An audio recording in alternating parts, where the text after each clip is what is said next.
Je voulais d'abord remercier évidemment nos 5 intervenants pour ces 3 ateliers. Vu la difficulté qu'on a eu à les stopper, j'imagine qu'ils étaient assez intéressants. Je crois qu'il y a selon les ateliers, il y a un niveau d'optimisme qui est, on va dire, assez mitigé. Mais justement, c'est aussi pour ça qu'on était là. Et pour commencer, je vais demander à nos 3 rapporteurs, donc Jean-Marc Zulési, Guillaume Casparian et Nicole Lepay, de peut-être venir faire un petit débriefing de ce qui s'est dit. Merci beaucoup.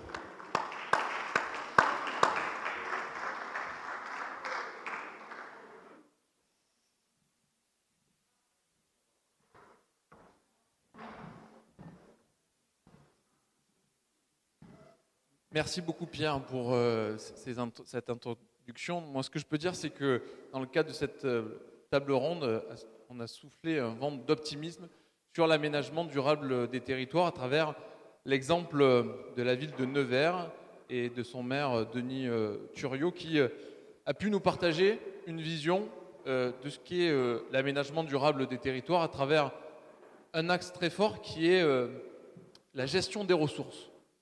Comment est-ce qu'on peut allier aménagement durable, innovation et gestion des ressources?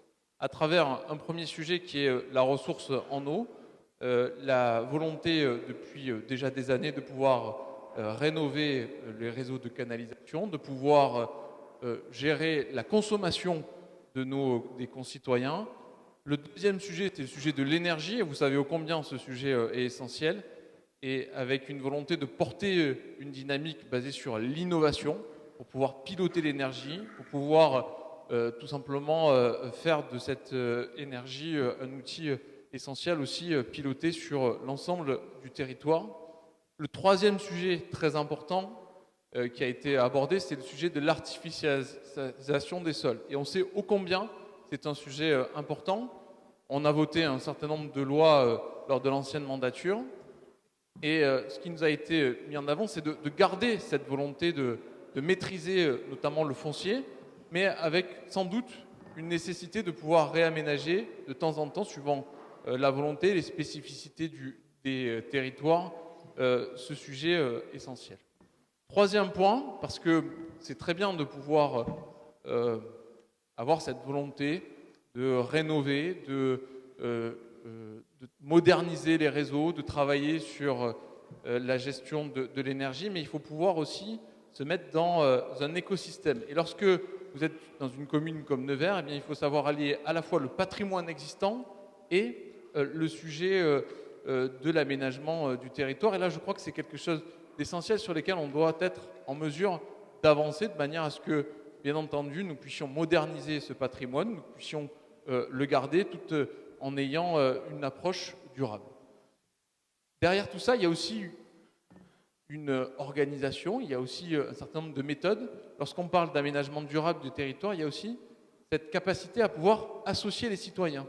Et de ce que je comprends, c'est que dans la méthode, pour arriver à travailler sur l'acceptabilité des politiques publiques qui sont développées sur les territoires, eh bien, il est essentiel d'associer à travers un certain nombre de réunions publiques, à travers tout simplement la possibilité à ce que les citoyens puissent participer à l'élaboration de l'ensemble de ces projets. Partant de ce principe-là, et partant des différents exemples qui nous ont été cités, je crois qu'il est important qu'on puisse avancer sur un certain nombre d'aspects dans le cadre de la mandature à venir, de sorte à pousser cette dynamique sur l'aménagement des territoires à travers l'ingénierie. On doit accompagner encore fortement les territoires dans l'ingénierie, à travers les financements, de manière à cibler les financements sur ces aménagements durables des territoires, et puis, bien entendu, à ce qu'on puisse mettre en avant ces pratiques tout à fait innovantes et qu'on puisse mettre en avant ces territoires qui, comme la ville de Nevers, considèrent les déchets comme le devenir. Merci à vous. Merci beaucoup, Monsieur le Président. Et puis, maintenant, pour Guillaume Casbarian, sur l'atelier sur l'accélération de la transition des entreprises. Merci beaucoup. Déjà, je voudrais remercier nos deux intervenants, Fabrice Bonifay et Patrick Dumière, d'être venus nous voir et d'avoir pris le temps de débattre. Alors, notre groupe de travail, j'aurais du mal à vous restituer fidèlement les très nombreux débats que nous avons eus. J'en vois quelques-uns sourire, parce que notre atelier a été une instance de débat. Débat sur le diagnostic, avec des éléments que l'on partage tous, sur l'urgence climatique, sur le réchauffement de la planète, sur les conséquences du réchauffement climatique, sur le fait que notre monde n'est pas illimité, que les ressources ne sont pas illimitées. Donc ça, c'est des choses que l'on partage et sur lesquelles on a un accord global et une prise de conscience globale. Et merci d'avoir contribué à cette prise de conscience qui est partagée. Puis après, on a des débats.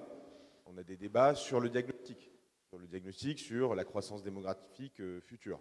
Est-ce qu'on peut, dans ce contexte-là de ressources finies, parler toujours de croissance économique ou pas? Il faut toujours continuer à en parler ou pas? Et ça, c'est quelque chose qui n'a pas fait l'unanimité dans nos discussions. De la même manière, la question de la technologie. Est-ce que le changement technologique et l'investissement suffisent à surmonter les limites climatiques et les enjeux climatiques que nous devons faire face demain? Des questions aussi sur la temporalité. Est-ce que nous arriverons, grâce à la technologie, grâce aux investissements, à aller aussi vite que nécessaire pour limiter les effets du réchauffement climatique? Tous ces éléments-là, ça a plus été des questions d'ailleurs que des réponses, puisque nous avons eu au sein de notre groupe des positions divergentes, et je crois qu'il faut les assumer et les vivre sereinement. Ensuite se pose la question de la régulation, parce qu'une fois qu'on a fait un diagnostic, il faut se dire qu'est-ce que fait le politique. Et c'est là où les citoyens, les entreprises, tout le monde se tourne vers les élus en disant mais maintenant, qu'est-ce qu'on fait pour réguler? Et c'est là où on a partagé la difficulté de la régulation pour accélérer la transition écologique des entreprises. Difficulté sociale. Il y a énormément de personnes sur le territoire qui aujourd'hui s'inquiètent et sont dans une situation sociale difficile, qui souffrent. Donc le fait de réguler et de mettre en place certaines mesures de régulation peut avoir un impact social important. Des risques démocratiques aussi, de se dire où est ma liberté dans tout ça? Est-ce que la régulation que vous allez m'imposer demain va être respectueuse de la liberté à laquelle j'aspire et qui est au fondement de notre République, de notre modèle démocratique? La question aussi de la souveraineté. Est-ce que la régulation que l'on va mettre en place en France va être compatible avec le fait d'être maître de notre destin, de maîtriser des technologies, de maîtriser notre indépendance à l'avenir?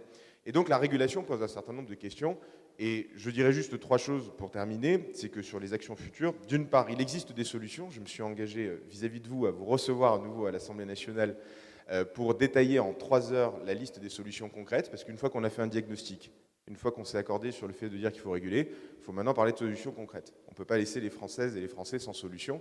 Et donc vous en avez en stock, et donc je vous propose de revenir à l'Assemblée pour qu'on puisse détailler la liste de ces solutions concrètes. Et puis vous avez dit 2 choses importantes, à mon sens, qui est celui de la formation. Le fait de dire qu'il faut que sur cette prise de conscience-là, il y ait un effort de formation massif qui soit fait vis-à-vis des élus, vis-à-vis des entrepreneurs. Et donc si nous, on peut contribuer à cette prise de conscience, à cette formation-là, on sera heureux de le faire. Puis vous avez parlé aussi de justice, en expliquant que dans le monde actuel, la régulation et l'accélération de la transition dans les entreprises devaient faire en sorte que celles et ceux qui polluent le plus, qui consomment le plus, qui émettent le plus, devaient probablement contribuer le plus, et que c'est dans cette optique de justice-là que l'on arriverait à faire passer cette transition écologique. Donc fort de cette liste de solutions, de cette ambition de formation et de cette ambition de justice sociale, nous allons avancer sur le sujet, mais avec un optimisme qui nous caractérise. Et je suis sûr qu'on va arriver à contribuer à cette accélération de la transition écologique pour les entreprises. Merci beaucoup. Merci beaucoup Guillaume. Et donc du coup, on est aussi très heureux de voir que cette journée, cette matinée va donner suite et que du coup, on est ravis de recevoir Monsieur Bonifay à l'Assemblée qui viendra plus longuement et plus en détail. Nicole, pour la transition agriculture. Durable. Donc, sur notre débat qui a été dépassionné sur l'agriculture, nous avions eu Monsieur Smesser qui est agriculteur et donc vice-président de la FNSEA, et donc Monsieur Doller qui est donc chercheur à l'IDRI.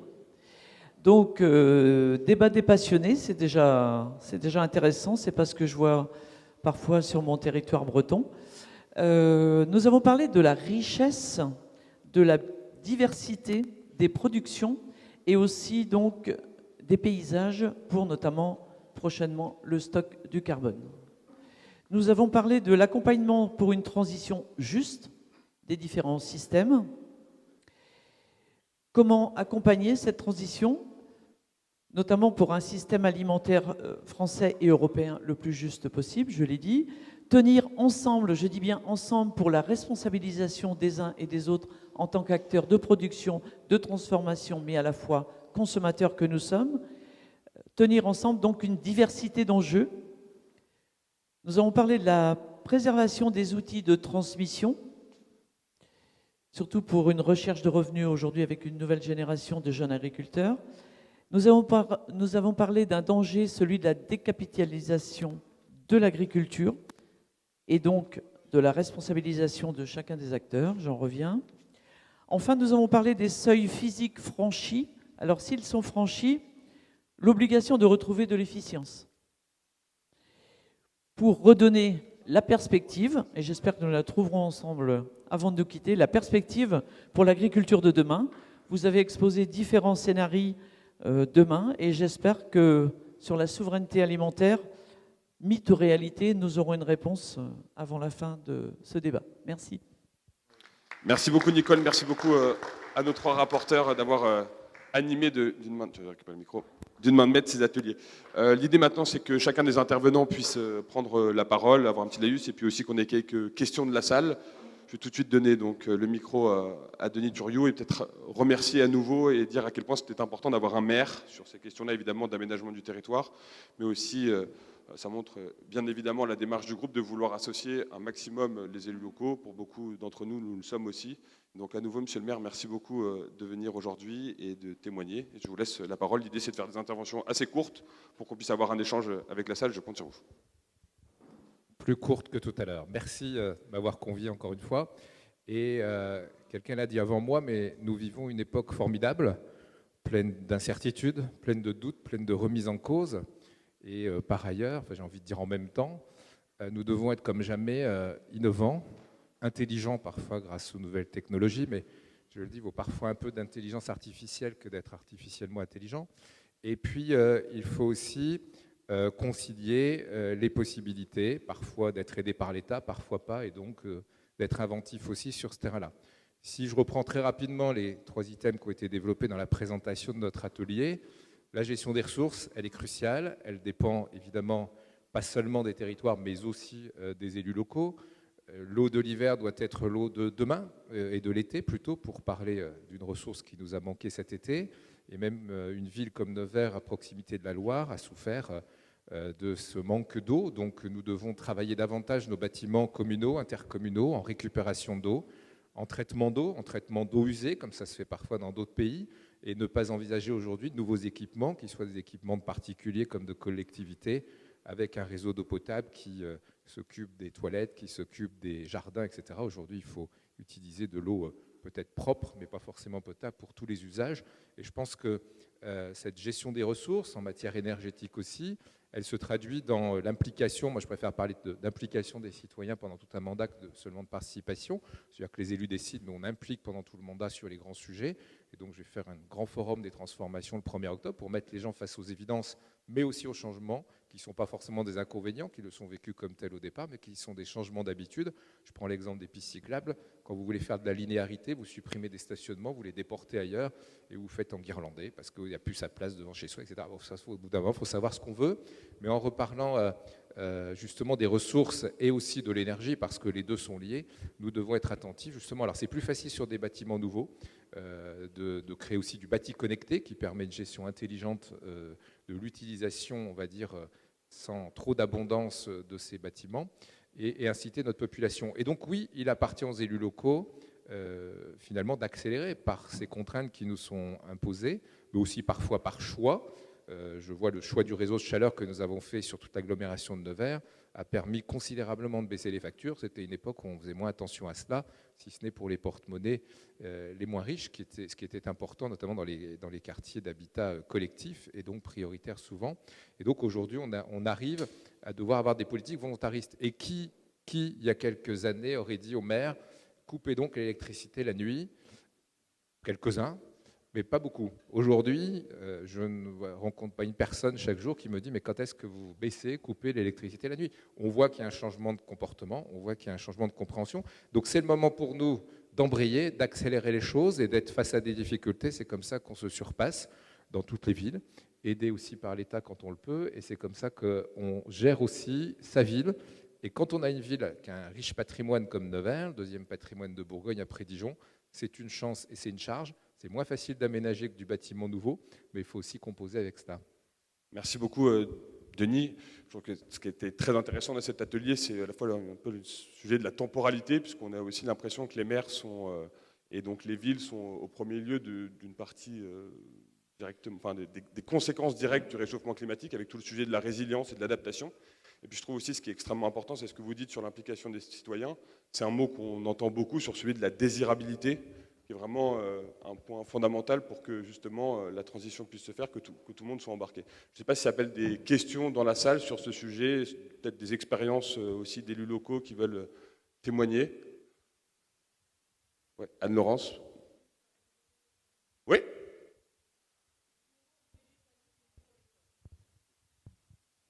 On végétalise les cours d'école, parce qu'effectivement, avec le réchauffement climatique, voilà, nos chères têtes blondes ou brunes, il faut qu'elles aient un peu plus frais.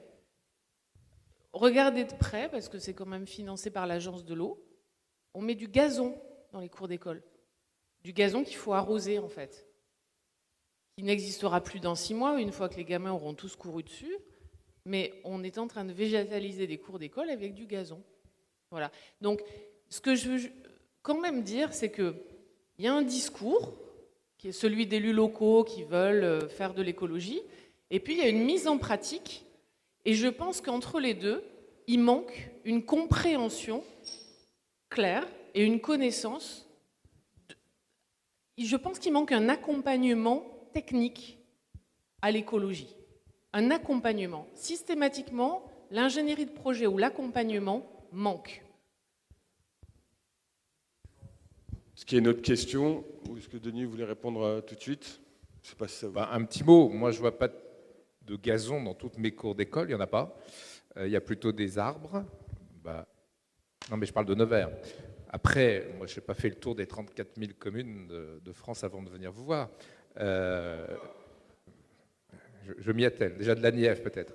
Mais plus sérieusement, voilà, j'entends ce que vous dites. Alors, c'est vrai que parfois, nous, élus locaux, on veut bien faire. Et le mieux est l'ennemi du bien, on veut parfois trop bien faire. Et c'est clair qu'il faut mesurer toutes les conséquences. Je vous donne l'exemple cet été. Cet été, nous, on a 11 fontaines à la ville de Nevers que j'ai remises en état. On a la Loire, on a une baignade dans eau vive surveillée. Et il y a des gens qui se sont dit, il faut, je disais tout à l'heure, il faut que les collectivités montrent l'exemple, parce que la souveraineté, notamment énergétique, on ne l'aura pas que par les collectivités, on l'aura aussi, évidemment, sur le plan nucléaire, par des décisions de l'État, mais on l'aura aussi par le comportement des Français, qui sont bien plus nombreux que les collectivités.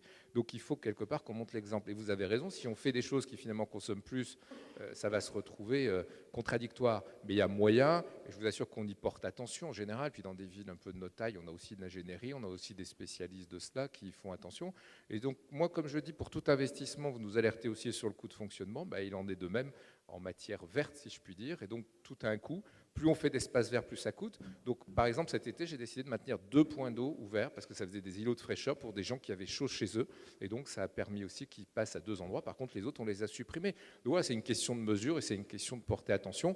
Je ne nie pas qu'il y a peut-être des exemples que vous le citez, mais je vous assure que globalement, on y fait quand même attention, rien qu'en termes de coûts d'entretien RH. Merci Denis, je pense que ça soulève aussi la question de la formation, et pas seulement pour les parlementaires, mais aussi pour tous les élus locaux. Peut-être une dernière question sur le sujet de l'aménagement du territoire, et ensuite on passe à la... Merci.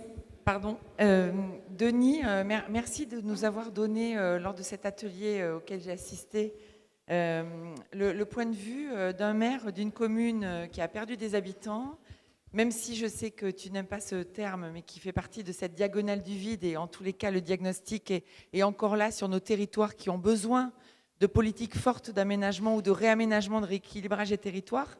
Et effectivement, tu nous as donné un peu le panel un peu type, et c'est un constat, c'est aussi une question, de ce qu'il faudrait faire finalement dans toutes les tailles de villes, des petites et moyennes. Moi, je vais plutôt partir de celle-là, sur la question donc de la gestion de l'eau, des déchets, tu l'as dit, de la réhabilitation du bâti, de la gestion aussi de la nature en ville dans un contexte de monuments historiques, donc tout ce qu'on peut connaître dans nos ruralités de manière extrêmement large.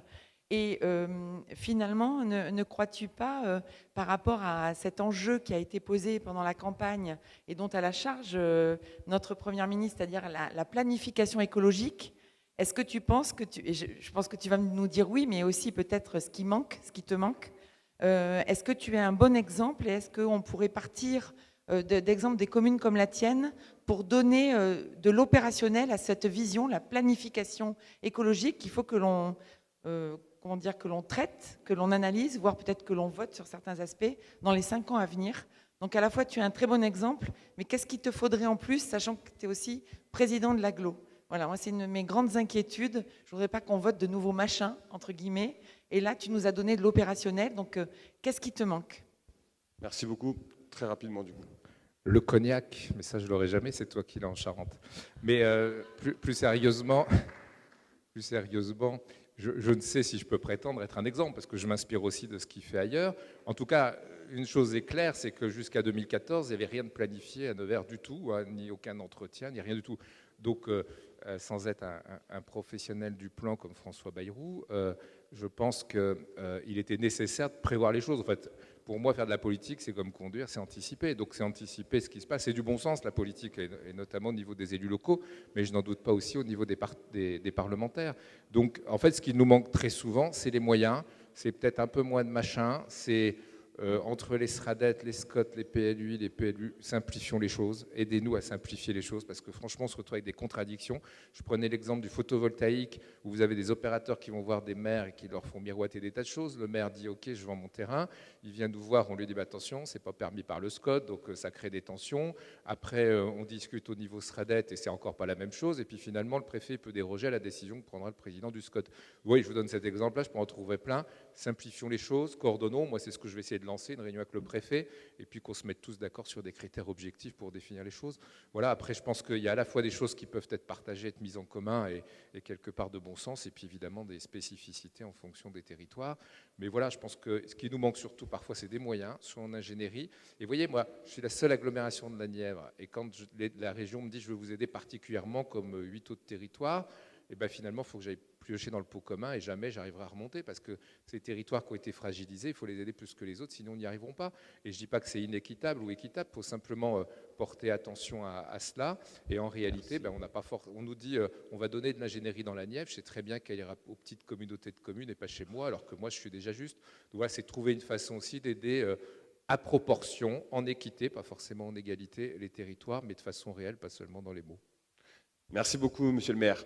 Bon, on va passer tout de suite à nos intervenants qui étaient sur la partie entreprise, sur la transition, l'accélération de la transition des entreprises, peut-être l'atelier qui a peut-être le plus crispé, cristallisé l'attention aussi, parce que ça fait appel à des concepts sur la rareté des ressources, sur aussi notre capacité à générer de la croissance de manière infinie, qui sont des sujets qui sont un peu plus orthogonaux avec ce qu'on peut avoir, mais on sait aussi à quel point les entreprises sont un élément absolument décisif dans cette transition, que ça fait aussi partie de l'ADN de notre mouvement de souhaiter les accompagner et de leur faire confiance pour faire cette transition. Et donc du coup, tout de suite, je laisse la parole. Peut-être Patrick Dumière, vous commencez ? En un mot, peut-être. Démocratie et climat. Les générations d'élus qui vous ont précédés ont toutes eu un cycle historique. Ça a été les questions de laïcité au début, la République, ça a été la guerre, la reconstruction, la décolonisation. Vous en avez un, fondamental pour cette mandature et probablement celles qui suivront, c'est celle de cette capacité à résoudre le comment de la transformation dans un cadre où la démocratie se retrouvera plus forte et pas moins forte. Voilà. Et il faut que vous inventiez les outils de la régulation, vous, Parlement, avec le gouvernement bien sûr, avec le corps social. Et ça, c'est pas gagné du tout, parce qu'il va falloir beaucoup innover et avoir une logique de contrat. Alors, on va pas refaire les discours sur le compromis, mais enfin, tout se tient. Tout se tient. Et la logique du contrat, il faut que vous l'inventiez à l'Assemblée, au Sénat, pour arriver à ce que les acteurs sociaux jouent le jeu. Dans les ENR, on a loupé un truc en France qui est effarant. On a eu une première génération d'investisseurs d'éolien qui étaient des cow-boys, et on n'a jamais associé les gens, on ne les informait pas. Ça. Bon, vous connaissez toutes ces loupés qui font que les gens se sont braqués. Bon, cet exemple est très frappant. Et on ne pourra pas faire la transformation si on n'associe pas. Alors maintenant, les règles ont bougé récemment et bravo, les populations pourront être actionnaires dans les plans éoliens, seront évidemment dans des conditions de discussion et de partage de valeurs qui seront meilleures. Mais ça en dit long, si vous voulez. Ça, c'est un vrai problème français. Ça ne sera pas ni le marché et les seules innovations qui feront les solutions. Ça ne sera pas la technocratie pilotée par le politique ici et là.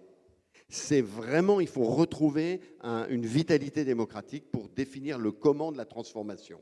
Ça, nous, on peut apporter les uns les autres dans la société, les uns chacun à sa place, des idées, mais vous devez être les catalyseurs de ça. Et donc, moi, je suis extrêmement intéressé à ce que ce dialogue se poursuive effectivement dans l'enrichissement des expériences démocratiques qui font que la transformation crée un meilleur pacte social. Merci beaucoup Patrick. Fabrice, maintenant, bon, je sais qu'il y aura la tentation aussi d'avoir un discours un peu macro, mais aussi sur votre fonction de directeur de la RSE du groupe Bouygues. Comment on fait dans un groupe qui va de Koh-Lanta à faire des routes avec Colas à l'autre bout du monde, justement pour impulser cette transition? Quelles sont aussi les actions concrètes? Alors vous avez 3 heures d'audition avec Guillaume Casbarian prévues à la rentrée, mais aussi là très rapidement, en 3 minutes, peut-être esquisser quelques lignes. Alors, ce qu'on fait quand on est dans ma situation, c'est qu'on commence par écouter les scientifiques, et notamment la dame qui est là devant vous, là, et qui, je pense, va vous faire un choc thermique quand elle va vous parler tout à l'heure. Parce que c'est ce que ça fait sur moi. En fait, on peut diviser le monde en 2 catégories. Il y a ceux qui croient au monde sans fin, et puis ceux qui croient au monde fini. Donc, je vais surtout parler à ceux qui croient au monde fini, maintenant. Les autres peuvent faire autre chose. On a donc dépassé 6 des 9 limites planétaires à ce jour, et on est sur une trajectoire qui est juste catastrophique au niveau climatique. Madame Masson-Delmotte le dira mieux que moi tout à l'heure, avec 400 gigatonnes de CO2 à émettre pour rester sous les fameux 1,5 degré, alors qu'au rythme actuel, on aura passé cette limite dans moins de 10 ans. Donc on est à budget carbone contraint. Donc on entend parler de vote du budget en ce moment. Il faut qu'on arrive à faire rentrer ce budget économique, mais avec le budget carbone qui va avec. Parce que sinon, ça n'a pas de sens. Donc il faut avoir ça en tête. Il faut rendre la sobriété désirable, c'est-à-dire il faut mettre du mieux dans le moins. Aujourd'hui, on présente la sobriété comme trop punitive, alors que la sobriété, de toute façon, comme on va devoir vivre avec pendant des siècles et des siècles, il va falloir inventer un nouveau narratif de la sobriété. Et finalement, qu'est-ce qui rend heureux les gens? Qu'est-ce que veulent les gens? C'est d'être heureux. Et qu'est-ce qui les rend heureux? Ça tombe bien, c'est beaucoup d'immatériel. Donc ils veulent être en bonne santé, ils veulent que leurs enfants vivent dans des conditions environnementales satisfaisantes, ils veulent de la biodiversité, ils veulent des espaces verts, ils veulent du contrat social, c'est ça être heureux. Et donc on leur a vendu beaucoup de matériel pendant des années, il va falloir qu'on leur vende plus d'immatériel, parce que ça tombe bien, du matériel, on va devoir en faire beaucoup moins. Et c'est moi qui vous le dis. Et pour ça, il faut changer les modèles économiques. Donc comment on gagne de l'argent demain? Dans un monde sous contrainte de flux physiques et sous contrainte de ressources. Parce que tous les métaux qui nous servent à faire du business aujourd'hui sont au stade critique d'extraction, donc il y aura de toute façon de moins en moins de ressources. Donc il va falloir qu'on apprenne à mettre de la sobriété dans les modèles économiques. Et donc là, il n'y a pas 50 façons de faire. Il va falloir qu'on passe d'une économie dite linéaire, j'extrais des matières premières que je ne paye pas, parce que tout ce que nous donne la nature est gratuit aujourd'hui dans les comptes publics et dans les comptes des entreprises. Je vais devoir fabriquer des produits. Aujourd'hui, je fabrique des produits avec une obsolescence plus ou moins programmée pour provoquer du réachat et du chiffre d'affaires dans les entreprises. Et ensuite, ces produits en fin de vie, qu'on regardise le plus vite possible, on les retrouve dans nos poubelles, dans les océans, etc. C'est ça le modèle qui nous a enrichi, nous, les nantis, en fait, de ce modèle-là. On en a beaucoup bénéficié d'un point de vue matériel, mais aujourd'hui, on est en train de payer l'addition. On a vu à quoi ça va ressembler un monde où on va, tous les ans, devoir gérer ce type de crise climatique. Est-ce qu'on veut ça pour nos enfants? C'est ça la question. Le business, c'est des matières premières transformées avec de l'énergie, de l'intelligence humaine. Donc on peut faire du business autrement, en dépensant beaucoup moins d'énergie, à condition de passer à une approche permacirculaire. C'est-à-dire que les entreprises vont continuer de fabriquer des produits, mais elles vont de moins en moins les vendre à leurs clients, elles vont les louer à leurs clients, pour augmenter ce qu'on appelle l'intensité d'usage. Moins de fabrication, c'est moins d'énergie grise, c'est moins de matières premières et c'est plus d'usage parce qu'on n'a pas envie de renoncer à notre confort matériel. Ça, ce n'est pas négociable. Mais ce n'est pas le même modèle, ce n'est pas le même mode de financement, ce n'est pas le même mode de commercialisation. Je pourrais vous donner des exemples dans ma propre entreprise de comment on va passer d'un mode à l'autre. C'est tout à fait possible et on peut gagner de l'argent comme ça. Pour ça, il va falloir aussi travailler sur un choc de la connaissance et lutter contre les idées reçues. Quand on n'a pas le socle de connaissances minimum pour comprendre ces enjeux complexes, on ne peut pas comprendre les solutions. Et c'est pour ça qu'avec Jean-Marc Jancovici, on fait un appel à ce que les élus, les journalistes, tous ceux qui ont des responsabilités de décideurs, acceptent humblement, comme nous on l'a fait dans les entreprises, de se former. Parce que c'est ultra complexe. On dit souvent qu'il faut 10 secondes pour sortir une connerie sur ce sujet, il faut 1h30 pour expliquer pourquoi c'était une connerie. Donc, il faut faire ce choc de la connaissance, accepter de se former parce qu'il y a plein d'idées fausses. Non, ce n'est pas vrai, les ENR ne remplaceront pas les énergies fossiles, pas plus que le nucléaire. Il faut parler de l'effet rebond. Il faut parler de comment on va devoir expliquer aux Français que finalement la sobriété, c'est un programme de société, c'est un modèle de société que nous pourrons ensuite exporter et que ça ne va pas condamner notre souveraineté, au contraire, parce que la vraie souveraineté demain, elle sera dans la résilience. Et pour ça, il va falloir qu'on change notre système comptable. Parce qu'aujourd'hui, plus on pollue, en fait, il n'y a pas de conséquences. Et la dette environnementale que nous contractons, que ce soit au niveau des communes, que ce soit au niveau des entreprises, eh bien, on ne la rembourse jamais. Et donc, cette dette environnementale, on ne la rembourse pas parce qu'elle n'apparaît pas dans nos comptes. Aujourd'hui, quand on coupe un arbre pour faire un plancher, la nature ne renvoie aucune facture. Donc, il est urgent de mettre aujourd'hui dans notre comptabilité des provisions, des sommes qui vont être nécessaires pour réparer la nature. Parce qu'une entreprise qui gagne beaucoup d'argent aujourd'hui, n'a pas de compte à rendre à la nature. Et c'est pour ça qu'on en est arrivé là aujourd'hui. On a un grand problème avec notre système comptable. Alors, heureusement, en France, on a des universités qui proposent aujourd'hui des systèmes comptables alternatifs qu'on appelle multicapital, qui permettra de mettre une comptabilité de la vérité. Juste un petit mot pour conclure. Et pour conclure, je dirais, finalement, ce qui est important dans tout ce que je viens de vous dire, dans la vie, ce n'est pas ce que l'on sait qui compte, c'est ce qu'on fait avec ce que l'on sait. Merci. Merci beaucoup, Monsieur Bonifay, pour ce plaidoyer très fort. Malheureusement, on est un peu court en temps, donc je vous propose de passer sans questions, même si je sais qu'elle déborde, à nos deux intervenants sur l'agriculture. Je vous en prie, M. Smessert. Je vais mettre debout aussi. Déjà, je voulais vous remercier d'avoir mis à l'ordre du jour l'agriculture. Et finalement, on se rend compte qu'il faut passer par des crises pour que l'alimentation redevienne au centre de nos préoccupations, peut-être même un enjeu majeur. Quand la FAO parle d'un tsunami de famine qui pourrait arriver dans les mois qui viennent, je crois que ça pose question. Et derrière, c'est comment nous, agriculteurs français, en tout cas la façon dont on se pose à la FNSEA, c'est comment on peut répondre à cet enjeu tout en gardant la durabilité.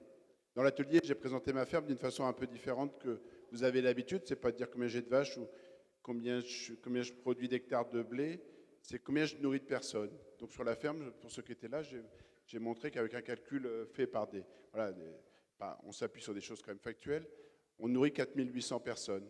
Mais sur mon exploitation, j'entretiens aussi 12 km de haies, et je l'ai dit, j'ai un bilan carbone qui est positif à 2400 tonnes par an.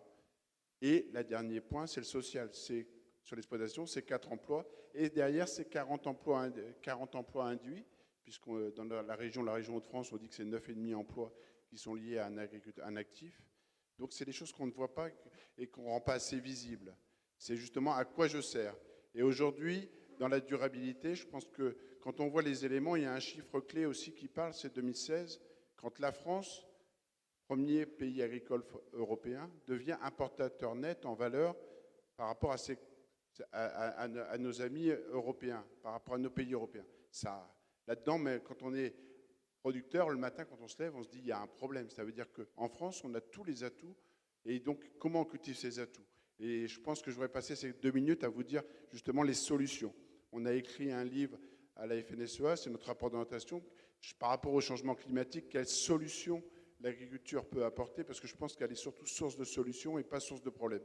Il ne faut pas qu'on tombe dans la stigmatisation ou dans les raccourcis Parce que c'est souvent ce qui se passe à l'agriculture. Il y a le petit, il y a le gros, il y a le bio, il y a le pas bio, il y a tous ces éléments-là. Il y a la ferme qu'on rêve encore de papa ou de maman, et puis il y a la ferme qu'on appelle usine. Moi, je n'en connais pas de ferme usine. Quand on est classé aujourd'hui premier pays, c'est la Suisse, hein, donc c'est un classement international, premier pays en termes de durabilité sur notre alimentation et sur le niveau agricole, c'est pas pour rien. Et c'est la 3e année qu'on est classé. C'est-à-dire qu'il faut aller à l'extérieur, il faut aller dans les autres continents pour voir la richesse qu'on a et de la diversité. Aujourd'hui, il y a un vrai enjeu par rapport à la durabilité, c'est le choc générationnel. On a plus de 150 000 agriculteurs à remplacer dans les 5 ans. Comment on fait? Comment on accompagne? Et c'est là qu'on aura besoin de vous, des politiques. C'est la durabilité aussi des politiques. Les politiques par rapport au fait, clairement, il faudra besoin d'avoir un revenu. Et donc, redonner de la valeur à notre alimentation, c'est indispensable. C'est ce qui a été commencé par Egalim. Il faudra continuer. Après, il y a le Varenne de l'eau. L'année dernière, le président, quasiment jour pour jour, a lancé le Varenne de l'eau sur le stockage de l'eau. Il y a moins de 10% des agriculteurs qui irriguent, mais il y a besoin de l'eau. On pourra en parler aussi avec les élus. L'autre enjeu, c'est l'innovation, la recherche. Comment garder de la compétitivité pour nous, mais aussi pour les filières, pour l'amont et l'aval. Comment on garde? Comment, grâce à de la génétique, on va pouvoir demain, qui existe déjà avec nos instituts, trouver des solutions face au changement climatique. Donc ça, c'est des éléments. Comment on peut aussi, face au carbone, face au changement climatique, et c'est la durabilité, stocker le carbone. La forêt, les terres, on peut continuer à travailler. Comment aussi on peut être producteur d'alimentation et d'énergie? Si on sature les toits de photovoltaïque, je peux vous dire qu'on trouvera aussi des solutions pour être autonomie. Et puis, un enjeu majeur, on l'a dit, une spécificité, je termine simplement, c'est de maintenir le système polyculture élevage dans la durabilité. Parce qu'aujourd'hui, il y a tout un pan qui est en train de souffrir, c'est le monde de l'élevage. Et je pense qu'on a besoin de maintenir, parce que d'ailleurs, c'est l'autonomie sur la fertilisation, c'est la diversité aussi de notre agriculture française. Donc moi, je vous invite, et je suis à votre disposition pour passer du temps, déjà dans le PLF, pour donner du sens, et puis surtout donner de la durabilité dans votre engagement. En tout cas, le monde agricole est prêt à y répondre, parce que c'est un enjeu majeur que de nourrir. Et je pense que la solution, c'est surtout de ne pas laisser l'alimentation comme variable d'ajustement à la fin du mois sur le pouvoir d'achat. Je pense que l'alimentation, c'est peut-être une priorité à prendre en compte. Merci à vous. Merci beaucoup, monsieur le vice-président. Ce propos extrêmement clair. C'était particulièrement intéressant cet atelier sur l'agriculture, parce que c'était certaines visions qui pouvaient, sur le papier, se poser, qu'on trouvait certains points de convergence. Et je pense qu'on a aussi, grâce à Pierre-Marie Aubert qui va prendre la parole, essayé de raisonner dans un monde fini, pour le coup, et en adressant des sujets, des thématiques qui, parfois, dans nos oppositions, peuvent se faire avec des hurlements ou des clichés, comme notamment le fait de réduire la taille des cheptels, de manger un peu moins de viande. Et je suis très content qu'on ait réussi à avoir un débat serein sur le sujet, posé et de manière intelligible. Donc voilà, ça fait aussi partie de ces sujets extrêmement intéressants qui ont été adressés pendant cette Pierre-Marie Aubert pour conclure. Merci beaucoup. Tâche difficile. 3 points rapides. Ça a été dit par Nicole, ça a été dit à l'instant. On a besoin, quand on parle d'agriculture et d'alimentation, de remettre de la complexité et de ne pas réduire à un enjeu de carbone, ou bien un enjeu de prix, ou bien un enjeu de ceci. En fait, c'est tout ça qu'il faut prendre en compte. Et du coup, ça oblige à prendre un peu son temps. Et notamment l'optimisation carbone sur l'agriculture, ça peut avoir des dégâts très très importants sur l'usage du territoire, sur les modes de production, etc., sur le bien-être animal. Donc, ce que je voulais dire, c'est que les enjeux sur le système alimentaire en termes environnementaux, ils sont extrêmement forts. Le potentiel productif de l'Union européenne et de la France en particulier, il s'érode du fait des dysfonctionnements des agroécosystèmes, changement climatique, mais changements globaux et perte de biodiversité sont en jeu là-dedans. Et donc, la première priorité, c'est de restaurer le potentiel productif de nos agrosystèmes. Et ça passe par tout un tas de choses que je vais essayer d'expliquer. Mais ça passe en priorité par une approche économique qui va permettre du coup de garder des agriculteurs, de garder des opérateurs dans la chaîne. Et donc, ça donne toute sa place à l'action publique pour permettre des bonnes conditions de marché, des bonnes conditions de production. Et donc, il y a 4 choses qu'il faut retenir, si vous le voulez bien, des enjeux structurels. La première chose, c'est que l'action publique, elle doit rendre économiquement viable une rediversification majeure de la parcelle au paysage jusque dans l'assiette. On ne peut plus avoir des cultures simples, on ne peut plus avoir des systèmes d'élevage extrêmement concentrés. On a bien de rediversifier dans les territoires, dans les parcelles, dans l'assiette. Cette rediversification, elle est essentielle pour permettre une diminution, c'est mon deuxième point, absolue de la dépendance de l'agriculture aux consommations intermédiaires carbonées, en particulier à l'alimentation animale qui rentre en compétition directe avec l'alimentation humaine. 60% de la céréale, 70% des holoprotéagineux, c'est pas rien, qui partent dans les gamelles des animaux plutôt que dans les assiettes des humains. Troisième point, ça a été dit, cette rediversification et ce soutien à l'action publique qui doit permettre de rendre désirable un plan d'installation massif pour les agriculteurs, de rendre viable économiquement l'installation pour gérer aujourd'hui notamment un grand mismatch entre ceux qui veulent s'installer et ceux qui cèdent. Et le dernier élément, eh bien, effectivement, c'est que tout ça, ça passe par un accompagnement des pratiques alimentaires. On a parlé de rendre la sobriété désirable. Elle est non seulement désirable, mais elle est souhaitable d'un point de vue nutritionnel et évidemment, elle est souhaitable d'un point de vue environnemental. Donc on doit dépassionner, on doit être capable de parler dans notre pays de pratiques alimentaires et de comment on les accompagne. Il y a un grand nombre d'Européens qui sont prêts à manger moins et mieux de protéines animales. C'est le dernier Eurobaromètre qui nous le dit. En même temps, il faudrait qu'ils mangent aussi 2 fois plus de fruits et légumes. Donc les opportunités de croissance en valeur, ils existent. Et je terminerai en disant, pour faire écho à ce qui a été dit, que ce que nous, on a montré sur l'élevage, c'est que le découplage valeur-volume, il est possible et qu'il faut arrêter de dire que parce qu'on va réduire un certain nombre de productions pour faire face aux enjeux environnementaux, c'est de la décroissance. Ce n'est pas vrai. On peut faire autrement et ça suppose une action publique ambitieuse et tout de suite. Merci beaucoup. Je vous invite à applaudir nos 5 intervenants, qu'on les remercie grandement. Je vous invite à descendre. Merci beaucoup d'être venus et d'avoir échangé avec les députés. À très bientôt pour certains d'entre vous.